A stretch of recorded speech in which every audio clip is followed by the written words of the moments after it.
Hello friends, இன்றைக்கி நாம் ரொம்பவே ஹெல்த்தியான ஒரு பிரேக்ஃபாஸ்ட் ரெசிபி தான் பார்க்க போகிறோம். இது செய்கிறது ரொம்பவே ஈஸி. நம்ம வெறும் 5 நிமிஷத்தில் செஞ்சு முடிச்சிடலாம். நான் இன்றைக்கி 1 கப் ராகி சேமியா எடுத்திருக்கேன். இதில் நாம் தண்ணி ஊற்றி ஒரு 2 நிமிஷம் இதை ஊற வச்சு எடுத்துக்கலாம்.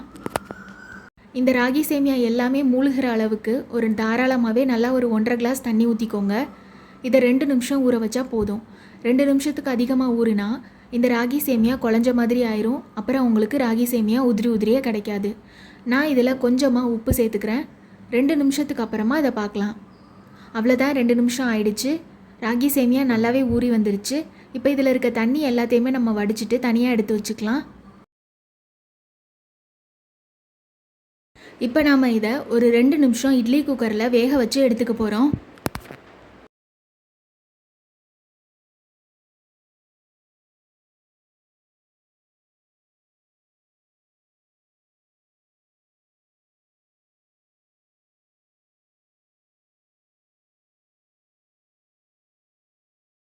இப்போ நாம் இதை 2 நிமிஷத்துக்கு அப்புறமா பார்க்கலாம். ரொம்பவே நல்லா வெந்து வந்துருச்சு. இது வெறும் 2 நிமிஷத்தில் ரெடி ஆகிடும். இப்போ நம்ம இதை வேற ஒரு பிளேட்டுக்கு ட்ரான்ஸ்ஃபர் பண்ணிக்கலாம். நான் 2 ஏலக்காவை நல்லா பொடியாக இடித்து வச்சுருக்கேன். அதை நாம் இதில் சேர்த்துக்கலாம்.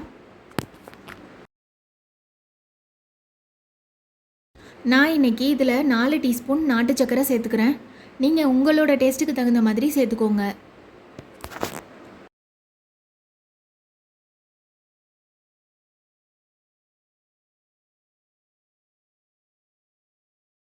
நான் இதில் 1 கப் துருவின தேங்காய் சேர்த்துக்கிறேன்.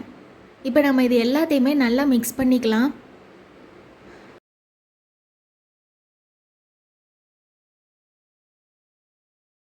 அவ்வளோதான், ராகி சேமியா புட்டு சூப்பராக ரெடி ஆகிடுச்சு. வெறும் 5 நிமிஷத்தில் நம்ம இதை செஞ்சு முடிச்சிடலாம். இதை நீங்கள் மார்னிங் பிரேக்ஃபாஸ்ட், ஈவினிங் ஸ்நாக் இல்லைனா டின்னராக கூட சாப்பிட்லாம். ரொம்பவே லைட் வெயிட்டான ஃபுட் இது.